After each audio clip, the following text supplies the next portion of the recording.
Hare Krishna Mataji, please accept my humble obeisances. Glories to Srila Prabhupada. Hare Krishna Prabhu, please accept my humble obeisances. All glories to Srila Prabhupada.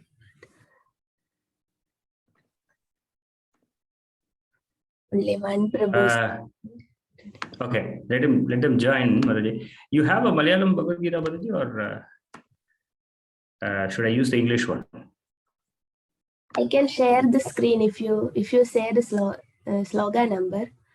I can share the screen of Malayalam. I have. Okay. Once everybody joins, we will try and go sequentially, Mataji. From the first sloka, we'll go the Bhagavad Gita. So I will tell you. Okay, no problem. Okay. From the first sloka. Okay.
Mataji, what we can do is you can share your screen. So you can go to the first verse.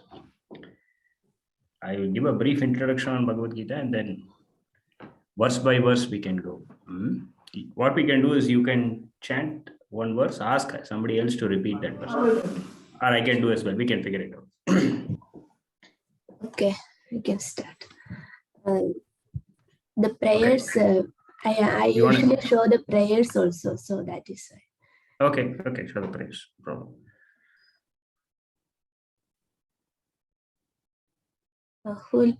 You will pray or?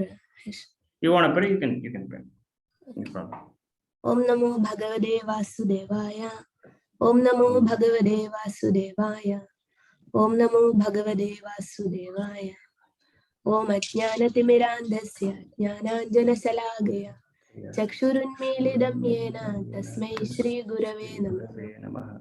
Shri Chaitanya Manobhishtam Sthavidam Yena Bhudale Swayam Rupa Kadamahyam Dadadi Swapadandidam Vandeham Sri Guru Sri Yuda Padakamalam Sri Gurun Vaishnavanscha Sri Rupam Sagrajadam Sahagana Raghunadanvidam Tam Sajivam Sadvaidam Savadudam Harijana Sahidam Krishna Chaitanya Devam Shri Radha Krishna Padan Sahagana Lilida Shri Vishaghanvidamsa He Krishna Karuna Sindhu Dinabandhu Jagatpade Gopesa Gopika Kanda Radha Kanda Namostute Tapta Ganjana Gaurangi Radhe Vrindavaneshwari Vrishabhanu Sude Devi Pranamami Hari Priye Vancha Kalpatarubhyasya Kripa Sindhubhya Evacha Patidanam Pavanebhyo Vaishnavebhyo Namo Namaha Nama Om Vishnu Padaya Krishna Preshtaya Bhutale Srimade Bhaktivedanta Swaminidhi Namine Namaste Saraswate Deve Gauravani Pracharine Nirvishesha Shunyavadi Paschatya Deshadari Jai Shri Krishna Chaitanya Prabhu Nityananda Shri Advaita Gadadhara Srivasadi Gaura Bhakta Vrinda Hare Krishna Krishna Krishna Hare Hare Hare Rama Rama Hare Hare. Hare Krishna. Thank you so much, Mataji, for those pranamam prayers. Hare Krishna, Krishna Krishna, Hare Hare, Hare Ram, Hare Ram, Ram Ram, Hare Hare. We can get started, Mataji, or you want to wait for some other? No, how many joined? Let me check. Yeah. Okay, we can start. We can start. Yes. So, what we will do, Hare Krishna to all of you. Thank you for joining this session. അപ്പൊ ഇന്നത്തെ ക്ലാസ്സിൽ പങ്കെടുക്കുന്ന എല്ലാവർക്കും ക്ലാസ്സിൽ പങ്കെടുക്കാൻ വന്നതിൽ എല്ലാവരോടും നന്ദി പറയാണ് പ്രഭു. അദ്ദേഹത്തിന്റെ പേര് കൃഷ്ണ ചൈതന്യ ദാസ എന്നാണ്. Hare Krishna. So what we will do is, Hare Krishna. So as part of this series of sessions that we will do from now on, we will go over Bhagavad Gita sequentially, one sloka after the other, so that all of you understand Bhagavad Gita completely. അപ്പോ ഇദ്ദേഹം എന്താണ് ചെയ്യാൻ പോകുന്നത് എന്ന് പറഞ്ഞാല് ഭഗവത്ഗീത ഓരോ ശ്ലോകങ്ങളായിട്ട് ഓരോന്നോരോന്നായിട്ട് വിശദീകരിച്ച് പോവുകയാണ്. അപ്പൊ നമ്മൾ ഇന്ന് ഭഗവത്ഗീത തുടങ്ങുകയാണ്. ഇതുവരെ നമ്മൾ ഓരോരോ ടോപ്പിക്കിലായിരുന്നു പറഞ്ഞുകൊണ്ടിരുന്നത്. ഇന്ന് മുതലാണ് ശ്ലോകം 1 മുതൽ അധ്യായം 1 മുതൽ ഭഗവത്ഗീത തുടങ്ങുകയാണ്. So this will help you understand the Bhagavad Gita more systematically, because Prabhupada recommends that we should systematically study Bhagavad Gita. അപ്പൊ ഇങ്ങനെ പഠിക്കുമ്പോൾ നമുക്ക് ഒരു ശരിയായ ക്രമത്തില് ഭഗവത്ഗീത പഠിക്കാൻ സാധിക്കും. പ്രത്യേകിച്ചും പ്രഭുപാദരുടെ നിർദ്ദേശം എന്ന് പറയുന്നത് അതിൻ്റെതായിട്ടുള്ള ഒരു ക്രമം പരിപാലിച്ചുകൊണ്ടാണ് ഭഗവത്ഗീത പഠിക്കേണ്ടത് എന്നാണ്. And we hope that this will encourage you to also read Bhagavad Gita every day. Independent of this session that we'll be taking, we hope that this will motivate you to also study Bhagavad Gita every day. അപ്പോ അദ്ദേഹം പ്രതീക്ഷിക്കുകയാണ് ഈ ഒരു ഇങ്ങനെ നമ്മൾ ഈ ഞായറാഴ്ചയിലുള്ള class നിങ്ങളെ ദിവസവും ഭഗവത്ഗീത വായിക്കുന്നതിന് പ്രേരിപ്പിക്കും എന്ന് പ്രതീക്ഷിക്കുന്നു. So with that we will get started. നമുക്കപ്പോൾ തുടങ്ങാം എന്നാണ് പറയുന്നത്.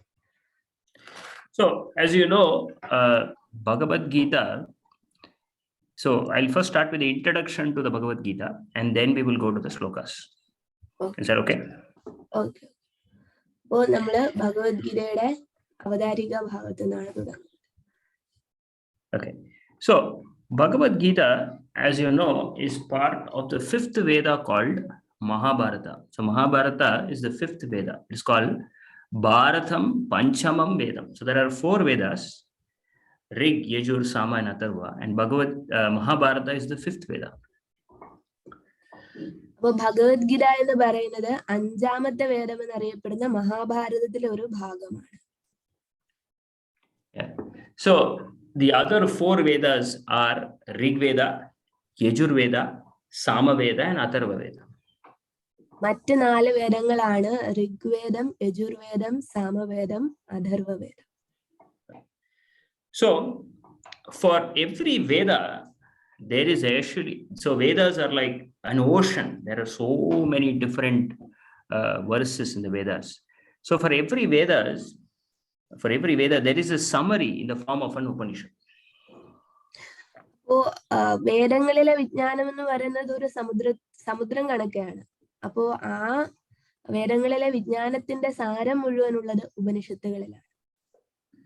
So similarly, for the Veda called Mahabharata, which is the 5th Veda, the summary of that is given in the form of Bhagavad Gita, which is an Upanishad called Gita Upanishad. അതുപോലെ മഹാഭാരതം എന്ന് പറയുന്ന 5ാമത്തെ വേദത്തിന്റെ സാരം മുഴുവൻ അടങ്ങിയിരിക്കുന്നത് ഭഗവത്ഗീതയിലാണ്. അതുകൊണ്ട് തന്നെ ഭഗവത്ഗീതയെ ഗീതോപനിഷത്ത് എന്നും പറയാറുണ്ട്. So this Bhagavad Gita, as you know, was spoken by Lord Krishna to Arjuna. ഈ ഭഗവത്ഗീത കൃഷ്ണൻ അർജുനന് ഉപദേശിച്ചു കൊടുത്തതാണ്. The reason it is called Bhagavad Gita is because it is spoken by Bhagavan, who is Krishna, to his friend Arjuna. That's why the word Bhagavad Gita is called. Bhagavad means the Lord. Gita means song. So Bhagavad Gita means song of the Lord. അപ്പോൾ ഭഗവത്ഗീത എന്ന് പറയുന്ന ആ വാക്കിന്റെ അർത്ഥം വരുന്നത് ഭഗവാൻ കൃഷ്ണൻ തന്റെ സുഹൃത്തായിട്ടുള്ള അർജുനന് ഉപദേശിച്ചത് കൊണ്ടാണ്. ഭഗവത് എന്ന് പറഞ്ഞാല് ഭഗവാൻ, ഗീത എന്ന് പറഞ്ഞാല് ഭഗവാന്റെ ഗീത, ഭഗവാന്റെ ഗാനം. This word Bhagavan is very important because everywhere in the Bhagavad Gita, nowhere in the Bhagavad Gita, you will see when Krishna is speaking, it will not be addressed as Krishna Uvacha. It will be addressed as Bhagavan Uvacha. Whereas when everybody else is speaking, their name will be used like Arjuna Uvacha or Duryodhana Uvacha or Sanjay Uvacha or Dhritarashtra Uvacha. ഭഗവാൻ എന്ന് പറയുന്ന വാക്കിന് ഒരുപാട് പ്രാധാന്യമുണ്ട്. അത് ഭഗവത്ഗീതയിലെ ഭഗവത്ഗീതയിൽ നിന്നല്ല, എല്ലായിടങ്ങളിലും നമുക്ക് ഭഗവാൻ എന്ന് പറയുന്ന ആ ഒരു വാക്ക് കാണാൻ സാധിക്കും. പ്രത്യേകിച്ചും ഭഗവത്ഗീതയില് കൃഷ്ണനെ സൂചിപ്പിക്കുന്ന വാക്ക് ഭഗവാൻ എന്നാണ്. ഭഗവാൻ ഉവാച എന്നാണ് പറയുന്നത്. പക്ഷെ മറ്റു വ്യക്തികൾക്ക് അർജുന ഉവാച, അവരുടെ മറ്റു വ്യക്തികളെ സൂചിപ്പിക്കുന്നതിന് അവരുടെ പേരുകളാണ് ഉപയോഗിക്കുന്നത്. പക്ഷെ കൃഷ്ണനെ സൂചിപ്പിക്കുന്നതിന് ഭഗവാൻ എന്നാണ് ഉപയോഗിക്കുന്നത്. So this word Bhagavan is very important for all of us to understand. Why is Krishna addressed as Bhagavan? He could have been addressed as Krishna Uvacha, right? But if he is addressed as Bhagavan, then there should be some specific meaning to this word Bhagavan, right? എന്തുകൊണ്ടായിരിക്കും കൃഷ്ണ ഉവാച എന്ന് കാണാത്തത്? അപ്പോ കൃഷ്ണനെ ഭഗവാൻ എന്ന് പറയുന്ന പ്രത്യേക പദം കൊണ്ട് സൂചിപ്പിക്കുന്നതിൽ എന്തെങ്കിലും ഒരു കാരണം ഉണ്ടായിരിക്കും. So Bhagavan, so Parasara Muni, who is Vyasadev's father, so he describes in the Vishnu Purana that Bhagavan means one who possesses opulences. Bhaga means opulences and Van means one who possesses those opulences. What was the name, Prabhu? Parasara Muni, who's the father of Vyasadeva. So he, in the Vishnu Puran, he describes the definition of this word Bhagavan. So Bhagavan means, Bhaga means opulence, Van means one who possesses opulences. Okay. Apo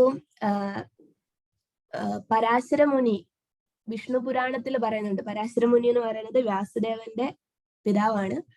അദ്ദേഹം വിഷ്ണു പുരാണത്തില് ഭഗവാൻ എന്ന വാക്കിന്റെ അർത്ഥം പറയുന്നുണ്ട്. ഭഗ എന്ന് പറഞ്ഞാല് എല്ലാ സമൃദ്ധികളും, എല്ലാ ഐശ്വര്യങ്ങളും എല്ലാം അടങ്ങിയിരിക്കുന്ന, അങ്ങനെയാണ് ഭഗ എന്ന് പറയുന്ന വാക്കിന്റെ അർത്ഥം. വാൻ എന്ന് പറഞ്ഞാല് അടങ്ങിയിരിക്കുന്ന, എല്ലാ സമൃദ്ധികളെയും സൂചിപ്പിക്കുന്ന വാക്കാണ് ഭഗ. വാൻ എന്ന് പറഞ്ഞാല് അടങ്ങിയിരിക്കുന്നത്, ഉൾക്കൊണ്ടിരിക്കുന്നത്. അപ്പൊ ഭഗവാൻ എന്ന് പറഞ്ഞാല് എല്ലാ സമൃദ്ധികളെയും എല്ലാ പൂർണ്ണതകളെയും ഉൾക്കൊണ്ടിരിക്കുന്ന വ്യക്തി എന്നാണ്. So specifically, Parasara Muni, he describes 6 opulences that the Lord has in full. So when Krishna has all these opulences 100%, right? What are those 6 opulences? We will see. അപ്പോ കൃഷ്ണന്റെ 6 ഗുണങ്ങള് അതെന്താണെന്ന് നമുക്ക് കാണാൻ സാധിക്കും പിന്നീട്. So Parasara Muni in the Vishnu Purana it is said, Aishwaryasya samagrasya veerasya yashashasriya jnana vairagyaschaiva sannam bhinnam atangina. So I will give you the English translation of this. So the Lord has 6 opulences. What those 6 opulences are, we'll go one by one. First is knowledge. അപ്പോ ഭഗവാന് 6 ഗുണങ്ങളുണ്ട്. ആ 6-ല് ആദ്യത്തേതാണ് അറിവ് എന്ന് പറയുന്നത്. So first one is called knowledge. So Krishna is full in knowledge, which is why Krishna is speaking Bhagavad Gita to Arjuna. If Krishna is not full in knowledge, then he cannot speak this Bhagavad Gita to Arjuna. So Krishna is full in knowledge. Krishnan എന്ന് പറയുന്നത് അറിവിന്റെ പൂർണ്ണതയാണ്. അപ്പോ അതുകൊണ്ടാണ് ഭഗവത്ഗീത അർജുനന് കൃഷ്ണൻ ഉപദേശിക്കുന്നത്. അങ്ങനെയല്ല എങ്കിൽ അദ്ദേഹത്തിന് ഭഗവത്ഗീത ഉപദേശിക്കാൻ സാധിക്കുന്നതല്ല. Second opulence, I'm not going in the exact same order, but the second opulence is Aishwarya. Aishwarya means riches. So there is nobody who is more richer than Krishna because he's got the goddess of fortune next to him. അപ്പം രണ്ടാമത്തെ ഗുണമാണ് അദ്ദേഹം എന്താണ് ഐശ്വര്യ സമ്പന്നനാണ്, ഐശ്വര്യം ഉള്ളവനാണ് എന്ന് വെച്ചാല് സമ്പന്നനാണ്. അതെന്താണ്? ലക്ഷ്മി ദേവി എപ്പോഴും കൂടെയുണ്ട്. The third opulence which Krishna has in full is strength, right? So Krishna, as you know, he's killed so many demons, even in his childhood when he was a small child, a 3-month-old child. He killed so many demons. So Krishna is very powerful, the most powerful person. He lifted Govardhan hill when he was only 7 years old. So imagine his strength.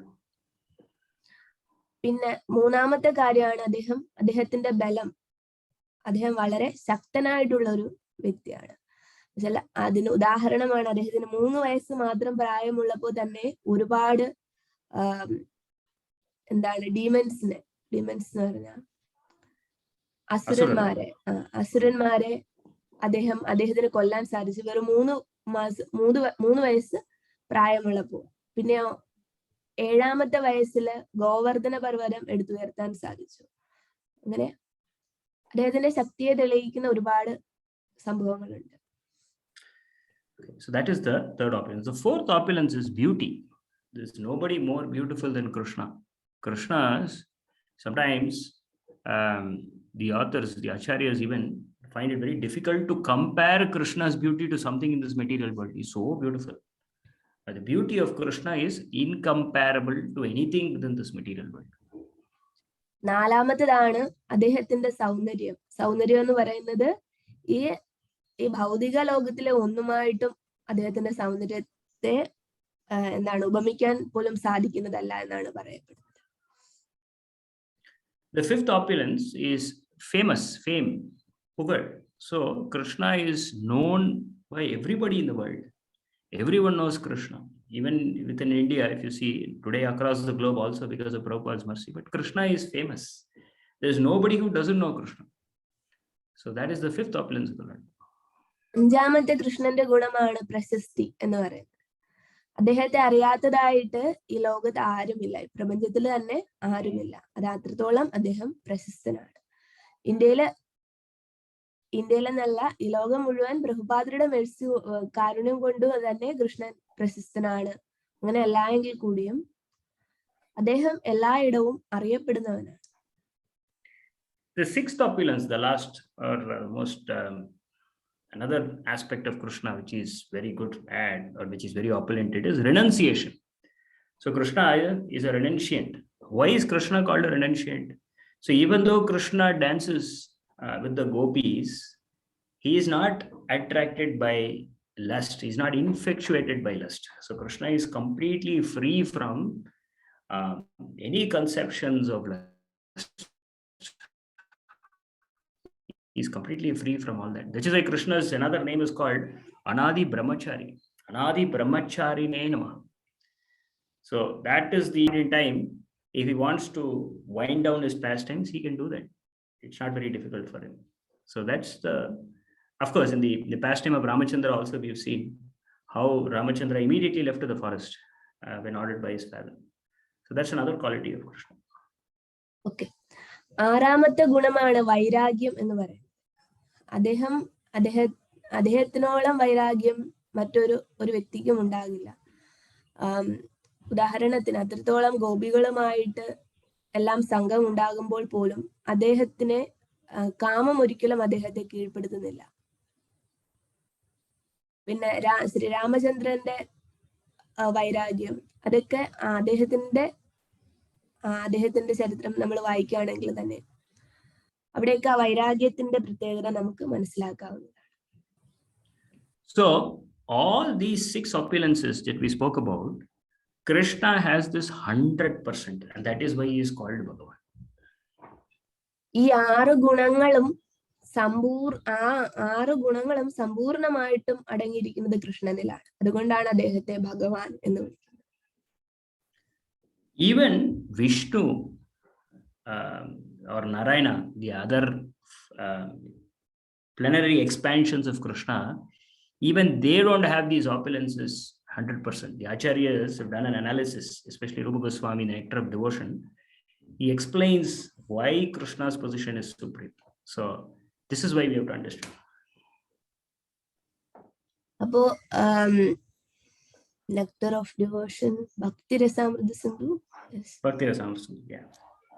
അപ്പോ ശ്രീല രൂപ ഗോസ്വാമി ഭക്തി രസാമൃത സിന്ധുവിൽ പറയുന്നുണ്ട്, വിഷ്ണുവിനോ നാരായണനോ ഈ 6 ഗുണങ്ങള് ആ സമ്പൂർണതയിൽ അവരിൽ അടങ്ങിയിരിക്കുന്നില്ല. കൃഷ്ണനില് മാത്രമാണ് ഈ 6 ഗുണങ്ങളും പൂർണ്ണമായിട്ട് അടങ്ങിയിരിക്കുന്നത്. The other thing which is unique to Krishna, which is not present to any personality in this world, there are 3 aspects of Krishna which is absent in any other personality in this world. What are those 3 aspects? We will see. Once more, Prabhu. So, in addition to having these 6 opulences, there are 3 aspects, there are 3 elements to the personality of Krishna, which is not present with any other personality in this world. So what are those 3 aspects that make Krishna special? We will see. മറ്റു 3 ഗുണങ്ങള് ഭഗവാന് പ്രത്യേകത കൊടുക്കുന്നുണ്ട്. ചില ആ ഗുണങ്ങള് മറ്റൊരു വ്യക്തികളിലും കാണാത്തതാണ്. എന്തൊക്കെയാണ് ആ 3 പ്രത്യേകതകൾ എന്നുകൂടി പ്രഭു പറയാൻ പോവാണ്. So first one is called Rupa Madhuri. ഒന്നാമത്തേതാണ് രൂപമാധുരി എന്ന് പറയുന്നത്. So Krishna's Rupa, Krishna's form is very, very beautiful. So much so that even Cupid is attracted, even Manmada is attracted to Krishna's form. So that is unique to Krishna. Krishna's beauty is something which is incomparable. We've already spoken about that. But compared to Narayana or Vishnu, Krishna's beauty is completely incomparable. Narayana രൂപമോ Vishnu രൂപമോ വെച്ചിട്ട് നമ്മൾ താരതമ്യപ്പെടുത്തുകയാണെങ്കിൽ കൃഷ്ണന്റെ രൂപമനോഹാരിത മറ്റ് കാമദേവന്മാരെ പോലും മോഹിപ്പിക്കുന്ന തരത്തിലുള്ളതാണ്. The second aspect of Krishna's personality is called Leela Madhuri. Leela Madhuri means the pastimes that Krishna performs, you will not see any other personality performing those pastimes. The pastimes of Krishna, he's killing the demons, he's dancing with the gopis. So whenever we say Leela, that word Leela is usually used for Krishna only. We don't use the word Leela to any other personality. അടുത്തതാണ് ലീലമാധുരി. ആദ്യത്തേതായിരുന്നു രൂപമാധുരി, രണ്ടാമത്തേതാണ് ലീലമാധുരി എന്ന് പറഞ്ഞാൽ കൃഷ്ണന്റെ ലീലകൾ, യശോദാമയായിട്ടുള്ള ലീല, അങ്ങനെ കൊച്ചുകുട്ടിയായിരുന്നപ്പോ മുതല് ഉള്ള ലീലകള് അല്ലെങ്കിൽ ഗോപികളുമായിട്ടുള്ള ലീല, അങ്ങനെ അത്തരം ലീലകള് മറ്റൊരു വ്യക്തികളിലും നമുക്ക് കാണാൻ പറ്റുന്നതല്ല. ലീല എന്നുള്ള വാക്ക് തന്നെ ഉപയോഗിക്കുന്നത് ഭഗവാന്റെ പ്രവൃത്തികളെ സൂചിപ്പിക്കുന്നതിന് വേണ്ടിയിട്ടാണ്. The third aspect is called Venu Madhuri. Venu Madhuri means you will see Krishna always with a flute. You will never see any other personality having a flute in his hand. So Krishna is the one personality who will always have a flute, and then that flute is also called by various names. പിന്നെ മൂന്നാമതാണ് വേണുമാധുരി. വേണുമാധുരി എന്ന് പറഞ്ഞാൽ അദ്ദേഹം ഓടക്കുഴൽ വായിക്കുന്നതിൽ വളരെ നിപുണനാണ്. അദ്ദേഹത്തിന് പലതരത്തിലുള്ള ഓടക്കുഴലുകളുണ്ട്. So some flutes, there are different types of flutes. The flute is sometimes called Murali. It is sometimes called Venu, right? So depending on the size of the flute and the number of holes in the flute has different names. പ്രധാനമായിട്ടും 2 തരത്തിലുള്ള ഓടക്കുഴലുകളാണുള്ളത്, മുരളി പിന്നെ വേണു. അതിൽ തന്നെ ആ 2 വിഭാഗത്തിൽ തന്നെ അതിലുള്ള ദ്വാരങ്ങളുടെ എണ്ണം അനുസരിച്ചും അതിന്റെ നീളത്തിന്റെ വ്യത്യാസം അനുസരിച്ചും പലതരത്തിലുള്ള പേരുകളുണ്ട്. Yeah, so there are different, not only 2 types of flutes, but many number of Akshohini. There's a flute called Akshini. So like this, there are different types of flutes that Krishna carries, and this is unique to his personality. Vamsi is also the name of another flute. അപ്പോ അദ്ദേഹത്തിന്റെ വിവിധങ്ങളായിട്ടുള്ള ഓടക്കുഴലിന്റെ നാമങ്ങളുണ്ട്. പക്ഷെ ആ ഓടക്കുഴലുകൾ ഓരോരോ ഭാവങ്ങളിൽ അദ്ദേഹം പലതരത്തിലുള്ള ഓടക്കുഴലുകളായിരിക്കും ധരിക്കുക. അപ്പോ ആ പ്രത്യേകതയും മറ്റൊരു വ്യക്തിയിലും കാണാൻ സാധിക്കാത്തതാണ്. Yeah. That's why sometimes Krishna is called Vamsidhar, Muralidhar, Venu Madhav, Venu Gopal. So these different names are called depending on the flute that he holds. അപ്പോ കൃഷ്ണന്റെ കയ്യിലുള്ള ഓടക്കുഴലിനനുസരിച്ചിട്ടും അദ്ദേഹത്തിന്റെ നാമങ്ങൾ വരാറുണ്ട്. വേണുധാരി, മുരളീധാരി, വംശീധാരി, അങ്ങനെ. So this is why Krishna is defined as the supreme personality of God. അതുകൊണ്ടാണ് കൃഷ്ണനെ പരമദിവ്യോത്തമ പുരുഷൻ എന്ന് വിളിക്കുന്നതിന്റെ കാരണം. And because this Bhagavad Gita is spoken by Krishna, who's the Supreme Lord, this literature is also supreme. Bhagavad Gita പരമദിവ്യോത്തമ പുരുഷനായിട്ടുള്ള Krishnan ഉപദേശിച്ചത് കൊണ്ട് ആ ഒരു സാഹിത്യം തന്നെ, ആ ഭഗവത്ഗീത പുസ്തകം തന്നെ ഏറ്റവും പരമോന്നതമാണ്. So there is a composition by Adi Shankaracharya called Gita Mahatmya. അപ്പോ ആദി ശങ്കരാചാര്യര് ഭഗവത്ഗീതയെ പറ്റി എഴുതിയിട്ടുണ്ട്. അതാണ് ഗീതാ മഹാത്മ്യം. So in this Gita Mahatmyam, Adi Shankaracharya, he talks about the greatness of Bhagavad Gita. Why Bhagavad Gita is the greatest scripture? അപ്പോ അദ്ദേഹത്തിന്റെ ആ കൃതിയില് ഗീതാ മഹാത്മ്യത്തില് ശങ്കരാചാര്യര് എന്തുകൊണ്ടാണ് ഭഗവത്ഗീത ഇത്രത്തോളം മഹത്തരമായിരിക്കുന്നത് എന്ന് എഴുതിയിട്ടുണ്ട്. So there are almost like there are 7 verses glorifying the greatness of Bhagavad Gita. അദ്ദേഹം 7 ശ്ലോകങ്ങൾ 7 വരികൾ 7 ശ്ലോകങ്ങൾ എഴുതിയിട്ടുണ്ട് ഭഗവത്ഗീതയുടെ മഹാത്മ്യത്തെ കുറിച്ച്. So let us see 1 or 2 slokas glorifying the Bhagavad Gita from the Gita Mahatmya. അപ്പോൾ നമുക്ക് ഭഗവത്ഗീതയെ പറ്റിയിട്ട് ഭഗവത്ഗീതയുടെ മഹാത്മ്യത്തെ പറ്റിയിട്ട് പറയുന്ന 1-2 ശ്ലോകങ്ങൾ നോക്കാം. So in one shloka, first shloka, he says, Gita Shastram idam punyam ye patet prayata puman Vishnu padam avapnoti bhaya shokada varjita. So I'll tell the meaning of the shloka, Mataji, you can translate. Okay. So what this means is, Gita Shastram idam punyam ye patet prayata puman. So this Gita as a Shastra is the purest literature. ഗീതാശാസ്ത്രം എന്ന് പറയുന്നത് ഏറ്റവും ശുദ്ധമായിട്ടുള്ള ശാസ്ത്രമാണ്. Whoever reads this Shastra, whoever recites this Bhagavad Gita, it bestows all virtue to him. ആരെല്ലാമാണോ Bhagavad Gita പാരായണം ചെയ്യുന്നത് അല്ലെങ്കിൽ ഭഗവത്ഗീത പഠിക്കുന്നത്, എല്ലാ തരത്തിലുള്ള സൗഭാഗ്യങ്ങളും ആ വ്യക്തിക്ക് ഉണ്ടാകുന്നതാണ്. Not only that, he also attains the holy abode of Vaikuntha. അത് മാത്രമല്ല, വൈകുണ്ഠ ലോകത്തിലേക്ക് ആ വ്യക്തിക്ക് പ്രവേശനം ലഭിക്കുന്നതും. And this place called Vaikuntha is called Vaikuntha because it is free from all fear and lamentation.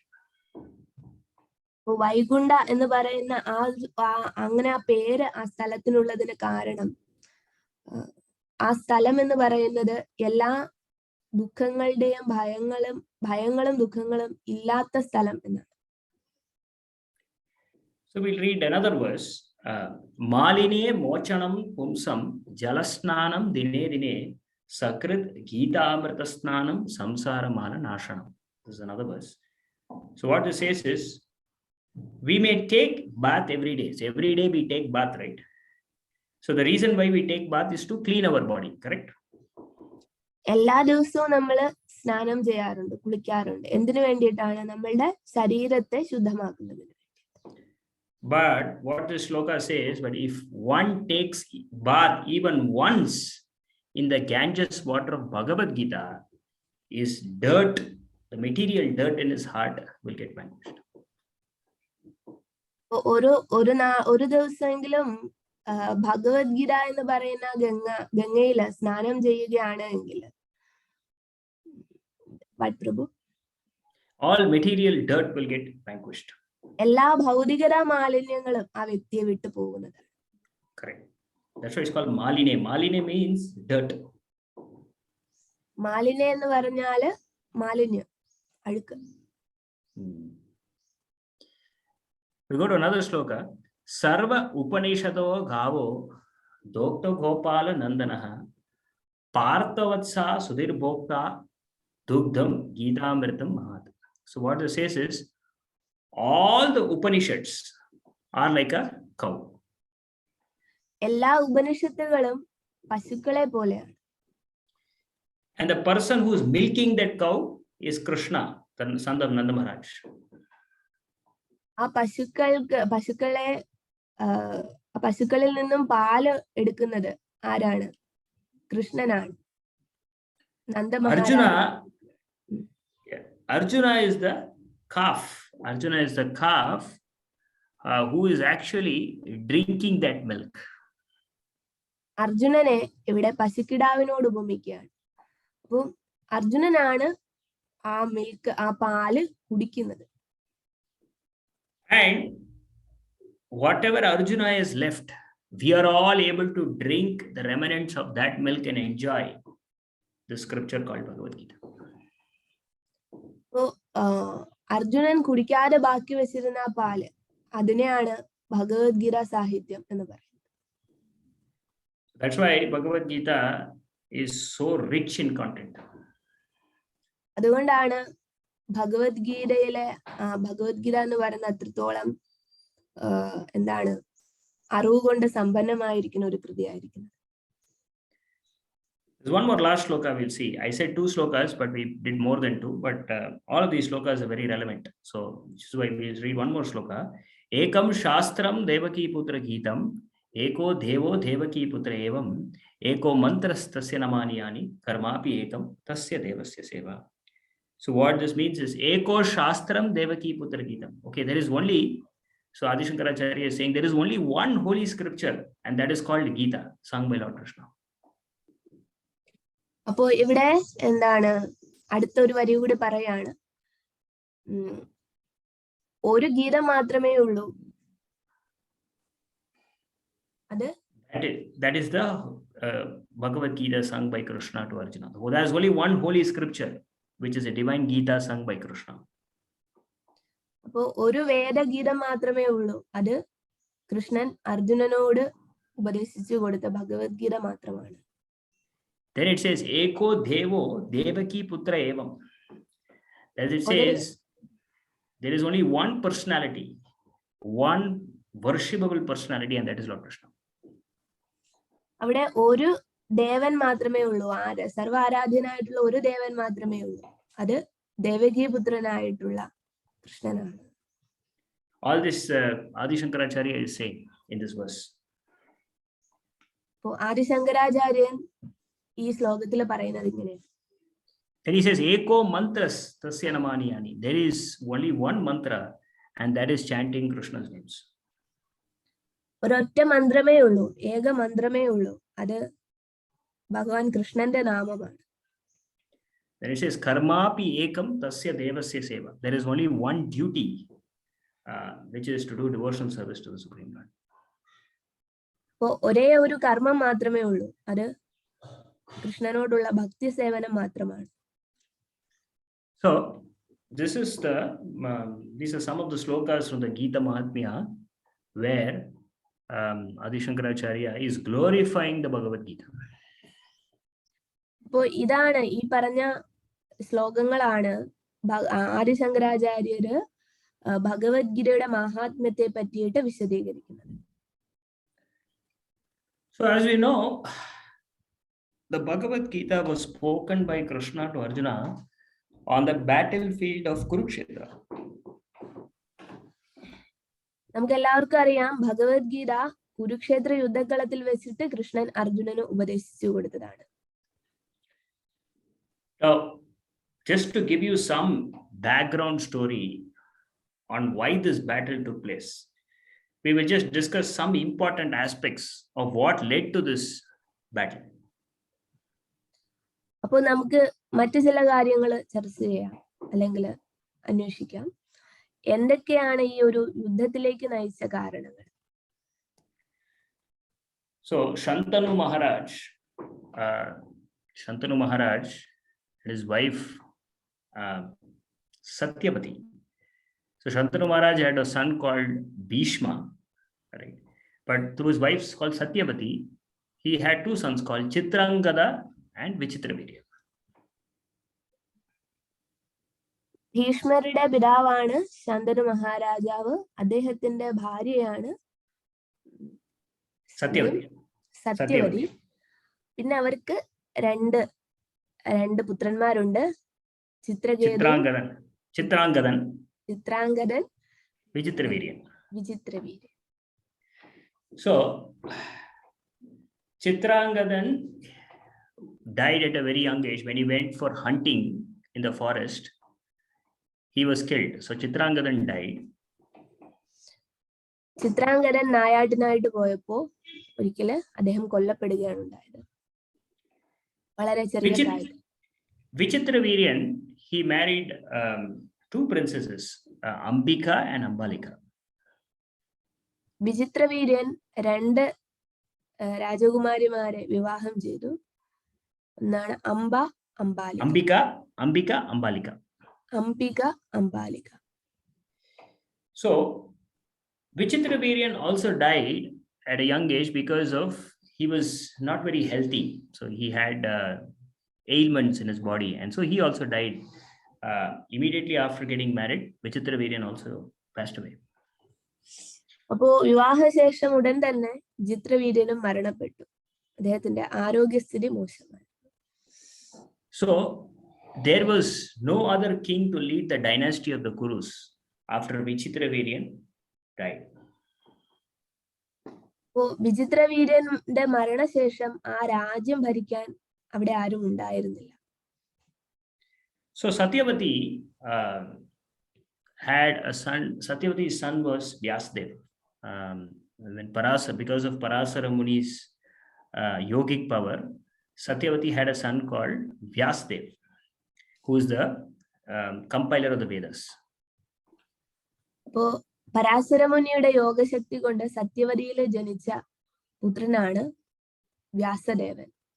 വേദങ്ങളെ മുഴുവൻ എഴുതിയ വ്യാസദേവൻ സത്യവതിയുടെ പുത്രനാണ്.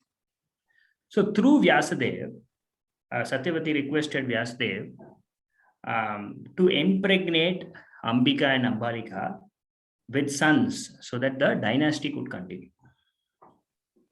അപ്പോ സത്യവതി വ്യാസദേവനോട് പറഞ്ഞു, അംബികയിലും അംബാലികയ്ക്കും പുത്രന്മാരുണ്ടാകണം. കാരണം എന്താണ്, ആ രാജ്യം ഭരിക്കാനുള്ള ആളുകളെ വേണം, ഒരു തലമുറ ഉണ്ടാകണം. So that is how 3 sons were born: Dhritarashtra, Pandu and Vidura. അങ്ങനെയാണ് 3 പുത്രന്മാരുണ്ടാകുന്നത് അവർക്ക്: ധൃതരാഷ്ട്രർ, പാണ്ഡു ആൻഡ് വിദുരർ. 3 പേരുണ്ടാകും. Dhritarashtra was the eldest son, but because he was born blind, he could not rule the kingdom. ധൃതരാഷ്ട്രര് ജന്മന അന്ധനായിരുന്നു, അതുകൊണ്ട് തന്നെ രാജ്യം ഭരിക്കാനുള്ള ആ ഒരു കഴിവുള്ള വ്യക്തി ആയിരുന്നില്ല. So as a result, Pandu had to rule the kingdom of the Kurus. അതിന്റെ ഫലമായിട്ട് പാണ്ഡു രാജ്യം ഭരിക്കേണ്ടതായിട്ട് വന്നു. But after Pandu's demise, after Pandu's passing away from this world, naturally the kingdom had to come to the sons of the Pandus. The sons of Pandus are the 5 Pandavas. അപ്പോ പാണ്ഡുവിന്റെ മരണശേഷം പാണ്ഡുവിന്റെ മക്കൾക്കാണ് രാജ്യം ലഭിക്കേണ്ടത്. But Dhritarashtra had 100 sons, the Kauravas, and he wanted his sons to rule the kingdom and not the sons of Pandu. ധൃതരാഷ്ട്രർക്ക് 100 പുത്രന്മാരുണ്ടായിരുന്നു. അതുകൊണ്ട് തന്നെ അദ്ദേഹം പാണ്ഡുവിന്റെ പുത്രന്മാര് രാജ്യം ഭരിക്കുന്നത് അദ്ദേഹത്തിന് ഇഷ്ടപ്പെട്ടിരുന്നില്ല. So this was the cause for the friction between the sons of Dhritarashtra and the sons of Pandu. അപ്പോ പാണ്ഡുവിന്റെ പുത്രന്മാരും കൗരവരുടെ പുത്രന്മാരും തമ്മിൽ യുദ്ധമുണ്ടാകുന്നതിനുള്ള ഒരു കാരണം ഇതായിരുന്നു. The sons of Pandavas, they were by nature very compassionate and very righteous people. But the sons of Dhritarashtra, they were not so. പാണ്ഡുവിന്റെ പുത്രന്മാരെന്ന് പറഞ്ഞാല് അവര് കുട്ടിക്കാലം മുതൽക്ക് തന്നെ നല്ല ധാർമ്മികരായിട്ട് തന്നെയാണ് വളർന്നു വന്നത്. പക്ഷെ ധൃതരാഷ്ട്രരുടെ മക്കള് അങ്ങനെ ആയിരുന്നില്ല. So the sons of Dhritarashtra, the Kauravas, were led by Duryodhana. They were always trying to eliminate the Pandavas so that they could take over the kingdom. അപ്പോ ഈ ധൃതരാഷ്ട്രരുടെ പുത്രന്മാർ എപ്പോഴും പാണ്ഡുവിന്റെ മക്കളെ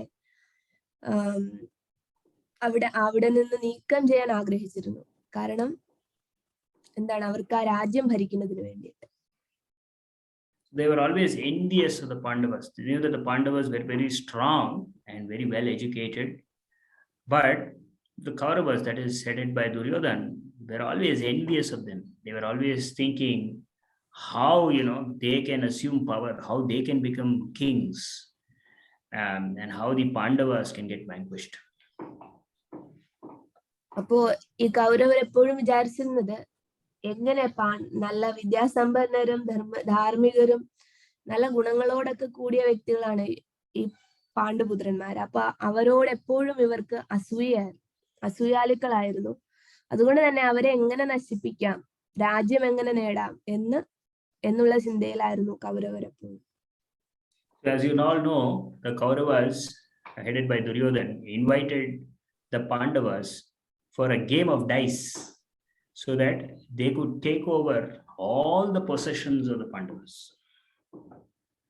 അങ്ങനെ ഇരിക്കെയാണ് ദുര്യോധനനാൽ നയിക്കപ്പെടുന്ന കൗരവര് പാണ്ഡവരെ ചൂതുകളിക്ക് വിളിക്കുകയും അവരുടേതായിട്ടുള്ള സമ്പാദ്യങ്ങളെല്ലാം കൈക്കലാക്കുകയും ചെയ്തു. They were so greedy and they were so demonic that they even thought of taking in possession the wife of the Pandavas, Draupadi. So they disrobed Draupadi. They tried disrobing Draupadi in the public assembly, and they wanted to take possession of Draupadi also. Such was the thinking of the Kauravas. അപ്പോ പാണ്ഡവരുടെ സംരക്ഷണയിലുള്ള ദ്രൗപദിയെ പോലും കൈക്കലാക്കാൻ വേണ്ടിയിട്ട് അവരെ നശിപ്പിക്കുന്നതിന് വേണ്ടിയിട്ട്, അല്ലെങ്കിൽ ഒരു പൊതുവേദിയിൽ വെച്ച് അപമാനിക്കുകയും അവരെ തന്നെ കൗരവരുടെ പക്ഷത്തേക്ക് കൊണ്ടുവരുന്നതിന് വേണ്ടിയിട്ടും അവർ ശ്രമിച്ചു. The Kauravas then sent the Pandavas to the forest. They said they were sent to the forest for 13 years. 12 years they were to be in the forest, and the last year they should be incognito. Incognito means nobody should see them.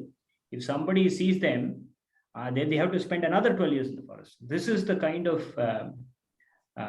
pain that the Kauravas inflicted upon the Pandavas.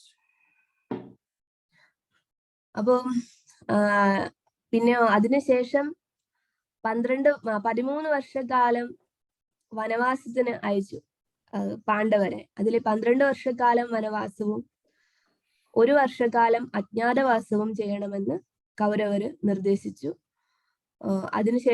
അതിനുശേഷം ആ അജ്ഞാതവാസ കാലത്ത് പിടിക്കപ്പെട്ടാൽ വീണ്ടും 13 വർഷക്കാലം വനവാസത്തിന് പോകണം എന്ന് പറഞ്ഞു. So when the Pandavas came back, the Kauravas refused to give them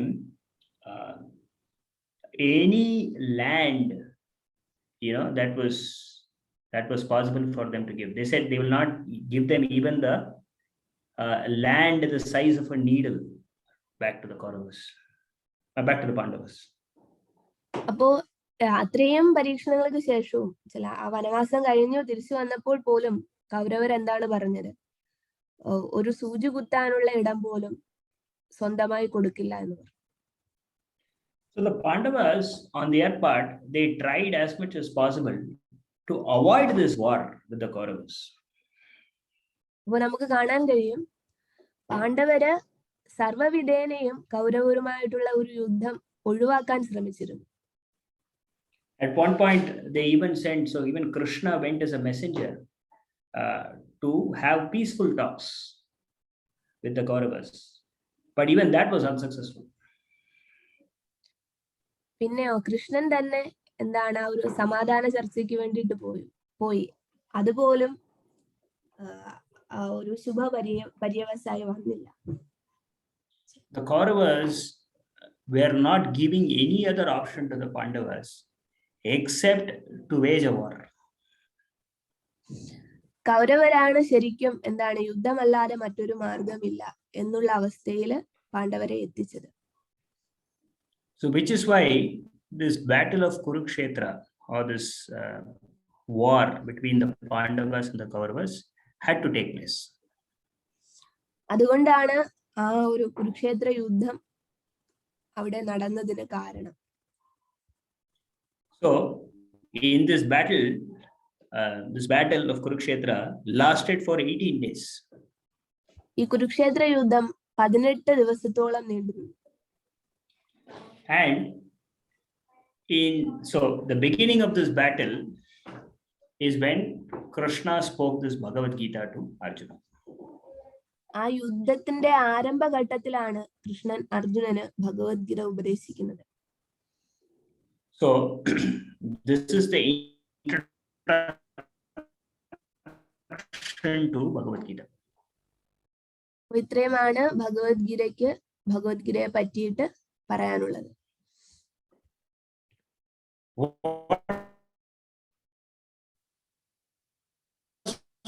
Prabhu cannot hear you properly. Things that you have to note is that it is also important.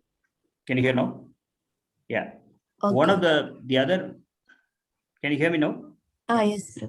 One of the other important aspects that we should also know is from where do we receive this knowledge of the Bhagavad Gita? What, Prabhu? Where? So one of the most important things that we should understand when we go through this Bhagavad Gita is to know how this knowledge of Bhagavad Gita should be received. Bhagavad Gita എന്താണെന്ന് മനസ്സിലാക്കുന്നതിന് ആ ഒരു ഭഗവത്ഗീതയിലെ ആ അറിവിനെ പറ്റിയിട്ട് നമ്മൾ പറയുന്നതിന് മുമ്പ് എങ്ങനെയാണ് ഭഗവത്ഗീതയിലെ അറിവ് സ്വീകരിക്കപ്പെടേണ്ടത് എന്ന് കൂടി നമ്മൾ മനസ്സിലാക്കണം. Because there are so many versions of the Bhagavad Gita. There are so many people who have written Bhagavad Gita. How do you know, or how do we know which is the right version of the Bhagavad Gita? ഒരുപാട് പേര് ഭഗവത്ഗീതയ്ക്ക് വ്യാഖ്യാനങ്ങൾ എഴുതിയിട്ടുണ്ട്.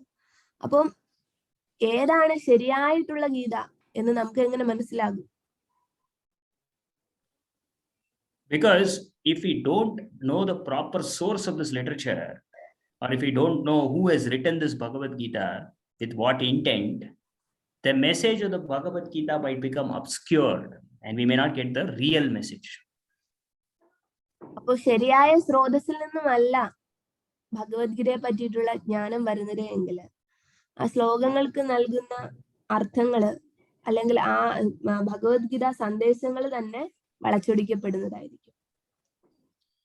So which is why in the beginning of the 4th chapter, Krishna tells Arjuna that evam parampara praptam imam raja rishayo vidu. Krishna, Arjuna, I am telling this Bhagavad Gita to you because earlier this Bhagavad Gita was spoken to the sun god, but that parampara was broken, and to re-establish the parampara, I am speaking this Bhagavad Gita again to you, Arjuna. അപ്പോ 4ാമത്തെ അധ്യായത്തിലെ ആരംഭത്തില് കൃഷ്ണൻ അർജുനനോട് പറയുന്നുണ്ട്, സൂര്യദേവനിൽ നിന്നും ആരംഭിച്ച ഈ ഭഗവത്ഗീത ജ്ഞാനം അല്ലെങ്കിൽ ഈ ജ്ഞാനം കൈമാറി വന്ന പരമ്പര അറ്റുപോയതാണ്. അതുകൊണ്ട് ഞാൻ വീണ്ടും കൃഷ്ണൻ ഭഗവത്ഗീത അർജുനൻ ഉപദേശിച്ചു കൊടുക്കുകയാണ്. which means Bhagavad Gita is properly understood only when it is received from the parampara, Guru parampara. അപ്പോ ഇതിന്റെ അർത്ഥം എന്താണ്? ഭഗവത്ഗീത ഗുരു പരമ്പരയിലൂടെ മാത്രമാണ് സ്വീകരിക്കേണ്ടത്. So the Bhagavad Gita that we are reading, that we will be going through in the coming weeks, this is written by His Divine Grace A.C. Bhaktivedanta Swami Prabhupada, who is the 32nd Acharya in the Brahma Madhava Gaudiya Sampradaya. അപ്പോ നമ്മൾ ഈ പഠിക്കുന്ന ഭഗവത്ഗീത യഥാരൂപം എന്ന് പറയുന്ന ഈ പുസ്തകം എഴുതിയ വ്യക്തി എസ് എ ഭക്തിവേദാന്ത സ്വാമി ശ്രീല പ്രഭുപാദരാണ്. അദ്ദേഹം ബ്രഹ്മമാധവ Gaudiya സമ്പ്രദായത്തിലെ 32ാമത്തെ ആചാര്യനാണ്. So there are 4 sampradayas from which knowledge can be received. അപ്പോ ശരിയായിട്ടുള്ള ജ്ഞാനം വരുന്ന 4 സമ്പ്രദായങ്ങളാണുള്ളത്. Brahma Sampradaya, ഒന്ന് ബ്രഹ്മ സമ്പ്രദായം, Rudra Sampradaya, Sri Sampradaya and Kumara Sampradaya. അപ്പോ 4 സമ്പ്രദായങ്ങൾ എന്ന് പറഞ്ഞാല് ബ്രഹ്മ സമ്പ്രദായം, രുദ്ര സമ്പ്രദായം, ശ്രീ സമ്പ്രദായം, കുമാര സമ്പ്രദായം. So all the knowledge coming through these 4 sampradayas will be the same. The knowledge coming down from these 4 sampradayas, the knowledge is the same. ഈ 4 സമ്പ്രദായങ്ങളിൽ നിന്ന് വരുന്ന അറിവ് എന്ന് പറയുന്നത് ഒരേ അറിവ് തന്നെയാണ്. But there are prominent acharyas in each of these sampradayas. പക്ഷെ ഈ 4 സമ്പ്രദായങ്ങളിൽ തന്നെ ഏറ്റവും പ്രധാനപ്പെട്ട ആചാര്യന്മാരുണ്ട്. Like in the Brahma Sampradaya, the prominent acharyas are Madhvacharya and Chaitanya Mahaprabhu. Brahma സമ്പ്രദായ, Yeah, Brahma Sampradaya. ബ്രഹ്മ സമ്പ്രദായത്തില് പ്രധാന ആചാര്യന്മാരാണ് മാധ്വാചാര്യരും Chaitanya Mahaprabhu. Chaitanya. So that is the sampradaya to which Prabhupada belongs. അപ്പൊ ശ്രീല പ്രഭുപാദർ വന്നിട്ടുള്ള സമ്പ്രദായം എന്ന് പറയുന്നത് ബ്രഹ്മ സമ്പ്രദായം. Similarly, the Rudra Sampradaya, the prominent acharya is Vishnu Swami. Rudra സമ്പ്രദായത്തിലെ പ്രധാന ആചാര്യൻ Vishnu സ്വാമിയാണ്. In the Sri Sampradaya, it is Ramanujacharya. Shri സമ്പ്രദായത്തില് രാമാനുജാചാര്യരാണ്. The Kumara Sampradaya, it is Nimbakacharya. Kumara സമ്പ്രദായത്തില് നിംബാർക്ക ആചാര്യനാണ്. So this version of the Bhagavad Gita that we will be reading is from the Brahma Sampradaya. അപ്പോ നമ്മള് വായിക്കുന്ന ഈ ഭഗവത്ഗീത ബ്രഹ്മ സമ്പ്രദായത്തിൽ നിന്ന് വന്ന ജ്ഞാനമാണ്. Actually, another interesting aspect of this Bhagavad Gita, if you read in the first preface, it is mentioned that this is part of the Govinda Bhashyam written by Baladev Vidyabhushan. അപ്പോ ഈ ഭഗവത്ഗീത വായിക്കുന്ന ആ ഒരു ആദ്യത്തെ പേജിൽ തന്നെ നമുക്ക് കാണാൻ പറ്റും, ഇത് ബലദേവ വിദ്യാഭൂഷൺ എഴുതിയിരിക്കുന്ന ഗോവിന്ദ ഭാഷ്യത്തിൽ നിന്നും എടുത്തിട്ടുള്ളതാണ്. Govinda Bhashyam is a very beautiful literature compiled by Baladev Vidyabhushan. ഈ ഗോവിന്ദ ഭാഷ്യം എന്ന് പറയുന്ന ആ ഒരു സാഹിത്യം എഴുതിയിരിക്കുന്നത് ബലദേവ വിദ്യാഭൂഷണാണ്. So there is a story connected to this. I will narrate that story. അപ്പോ ഇതുമായിട്ട് ബന്ധപ്പെട്ടിട്ട്, ഈ സാഹിത്യവുമായിട്ട് ബന്ധപ്പെട്ടിട്ട് ഒരു കഥയുണ്ട്, അത് പ്രഭു പറയാണ്. We just take 5 minutes and we'll close after that. So there is this beautiful temple in Jaipur called Radha Govind. ജയ്പൂരില് വളരെ മനോഹരമായിട്ടുള്ള ഒരു ക്ഷേത്രമുണ്ട്, രാധാ ഗോവിന്ദ ക്ഷേത്രം. So in that Radha Govind temple, there were a group of followers of Vaishnavism called Ramanandis they were called. And these Ramanandis, അവിടെ വൈഷ്ണവ സമ്പ്രദായം പിന്തുടരുന്ന ഒരു കൂട്ടം ഭക്തരുണ്ട്. അവരെയാണ് രാമാനന്ദീസ് എന്ന് വിളിക്കുന്നത്. So these Ramanandis, they never accepted the worship of Radharani. They accepted the worship of Krishna, but they never accepted the worship of Radharani. ഈ രാമാനന്ദീസിന്റെ പ്രത്യേകത എന്ന് പറയാം, രാമാനന്ദികളുടെ പ്രത്യേകത എന്ന് പറഞ്ഞാൽ അവരൊരിക്കലും രാധാറാണിയെ പൂജിക്കുന്ന ആ ഒരു കാര്യത്തെ അംഗീകരിക്കുന്നില്ല. കൃഷ്ണനെ മാത്രമാണ് അവർ ആരാധിക്കുന്നത്. So at that time, Baladev Vidyabhushan, who was the disciple of Vishnava Chakravarti Thakur. So Vishwanath Chakravarti Thakur is a great Vaishnava. His disciple was Baladev Vidyabhushan. He was sent to Jaipur to go and convince the Ramanandis that the worship of Radharani is special and Radha and Govind have to be worshipped together. അപ്പോ ബലദേവ വിദ്യാഭൂഷൺ എന്ന് പറയുന്നത് ശ്രീ വിശ്വനാഥ ചക്രവർത്തി ഠാക്കൂറിന്റെ ശിഷ്യനായിരുന്നു. അദ്ദേഹം വിശ്വനാഥ ചക്രവർത്തി ഠാക്കൂർ എന്ന് പറയുന്നത് ഒരു വലിയ വൈഷ്ണവനാണ്, വൈഷ്ണവാചാര്യനാണ്. അദ്ദേഹത്തിന്റെ ശിഷ്യനായിരുന്നു. അപ്പം ബലദേവ വിദ്യാഭൂഷൺ ജയ്പൂരിലേക്ക് അയക്കപ്പെട്ടു. അതിന്റെ ഉദ്ദേശം എന്ന് പറയുന്നത് അവിടെ രാധാറാണിയെയും ആരാധിക്കണം എന്നുള്ള കാര്യം അവരെ ബോധ്യപ്പെടുത്തുന്നതിന് വേണ്ടിയിട്ടായിരുന്നു. So this Baladev Vidyabhushan, to convince those Ramanandis, he wrote a bhashya. He wrote a scripture, right, giving clarification on the greatness of Radharani, the greatness of worshipping Radha Govind together. That scripture is called Govinda Bhashya. So Govinda Bhashya എന്ന് പറയുന്ന ആ ഒരു കൃതി എഴുതിയിരിക്കുന്നത് ബലദേവ വിദ്യാഭൂഷണാണ്. അത് എഴുതിയത് ഇവരെ രാമാനന്ദികളെ രാധാകൃഷ്ണന്മാരെ പൂജിക്കുന്നതിന്റെ പ്രാധാന്യത്തെ പറ്റിയിട്ട് മനസ്സിലാക്കുന്നതിന് വേണ്ടിയിട്ടാണ്. The reason it is called Govinda Bhashyam is because when Baladev Vidyabhushan was sitting and writing this, personally Govinda, who was Radha Govind, that Govind came and instructed Baladev Vidyabhushan to write this literature. So the Lord himself personally appeared for Baladev Vidyabhushan and guided him to write this literature. That is why it is called Govinda Bhashyam. Govinda ഭാഷ്യം എന്ന കൃതിക്ക് പേര് വരാൻ കാരണം ബലദേവ വിദ്യാഭൂഷൺ ആ ഒരു കൃതി എഴുതുന്ന സമയത്ത് ഭഗവാൻ ഗോവിന്ദൻ തന്നെ അവിടെ പ്രത്യക്ഷപ്പെട്ടിട്ട് നിർദ്ദേശങ്ങൾ കൊടുത്തിട്ട് അത് പകർത്തി എഴുതുക മാത്രമാണ് ബലദേവ വിദ്യാഭൂഷൺ ചെയ്തത്. So this Bhagavad Gita that we are going to read is inspired by that Govinda Bhashyam from Baladev Vidyabhushan. അപ്പോ ആ ഒരു ബലദേവ വിദ്യാഭൂഷന്റെ ഗോവിന്ദ ഭാഷ്യത്തിൽ നിന്ന് പ്രചോദനം ഉൾക്കൊണ്ടിട്ടാണ് നമ്മൾ ഈ ഒരു ഭഗവത്ഗീത വായിക്കാൻ പോകുന്നത്.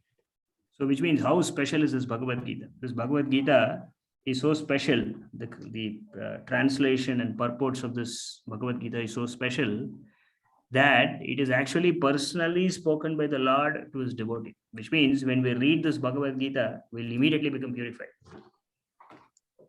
അതുകൊണ്ട് തന്നെയാണ് ഈ ഭഗവത്ഗീതയുടെ പ്രത്യേകത എന്ന് പറഞ്ഞാല് ഭഗവാൻ കൃഷ്ണൻ തന്നെ സ്വയം പറഞ്ഞിട്ടുള്ള കാര്യങ്ങൾ പകർത്തി എഴുതപ്പെട്ടിരിക്കുന്നു. ആ ഒരു പ്രത്യേകതയാണ് ഈ ഭഗവത്ഗീതയിലെ സാഹിത്യത്തിനാണെങ്കിലും ഭഗവത്ഗീതയിലെ വ്യാഖ്യാനങ്ങൾക്കും വിവർത്തനങ്ങൾക്കും ഉള്ളത്. അതുകൊണ്ട് തന്നെ നമ്മൾ അത് വായിക്കുമ്പോൾ തന്നെ നമുക്ക് ശുദ്ധത കൈവരുന്നു. So with that we will close today's session. But I request all of you to start reading the Bhagavad Gita and start chanting the Hare Krishna mantra, Hare Krishna, Krishna Krishna, Hare Hare, Hare Ram, Ram Ram, Hare Hare. Every day, please chant at least 108 times, and we will continue reading and hearing about the Bhagavad Gita. അപ്പോൾ നമ്മൾ ഇന്നത്തെ class ഇവിടെ അവസാനിപ്പിക്കുകയാണ്. പ്രഭു പറയാണ് എല്ലാവരും ദിവസവും 108 തവണയെങ്കിലും ഹരേ കൃഷ്ണ മഹാമന്ത്രം ജപിക്കുക, ഭഗവത്ഗീത ദിവസവും വായിക്കുകയും ചെയ്യുക. Thank you very much. Thank you. Bhagavad Gita ki jai. Shri Prabhupada ki jai. Thank you Prabhu. Hare Krishna. എല്ലാവർക്കും നന്ദി. ജോയിൻ ചെയ്ത എല്ലാവർക്കും നന്ദി. ഹരേ കൃഷ്ണ.